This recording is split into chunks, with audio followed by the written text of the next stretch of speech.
Kantor Pengawasan dan Pelayanan Bea dan Cukai tipe Madya Pabean atau KPPBC TMPC Kuala Langsa memusnahkan 76.160 rokok ilegal jenis Loafman, Niken, Blackberry.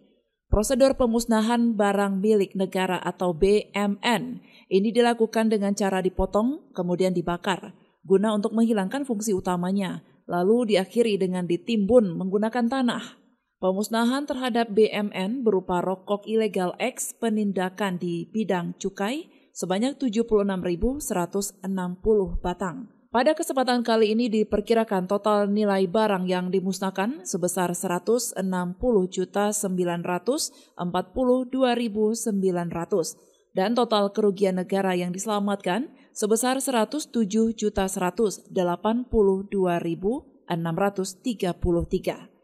Kepala Kantor Pengawasan dan Pelayanan Bea dan Cukai tipe Madya Pabean C. Kuala Langsa Sulaiman menyebutkan, dengan diadakan pemusnahan BMN X penindakan di bidang cukai ini, masyarakat dapat teredukasi serta menghindari untuk membeli, mengkonsumsi, maupun memproduksi barang-barang ilegal, terutama rokok.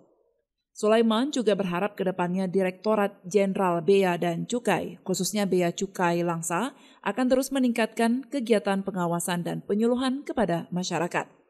Bea Cukai Langsa berkomitmen melakukan penegakan hukum tanpa ada kecuali, tanpa ada pertimbangan apapun. Kita lakukan sesuai dengan ketentuan. Jadi saya berharap ya, karena kami sangat terbatas, sumber dayanya tadi sudah saya sampaikan.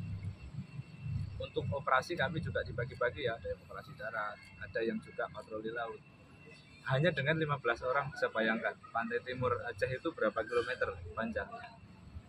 Maka saya selalu sampaikan ketika ada teman-teman wartawan yang menghubungi saya, ayo kita kerjasama. Kalau ada informasi apapun, sampaikan ke kami. Kawal kerja kami. Tentu kami akan sangat senang.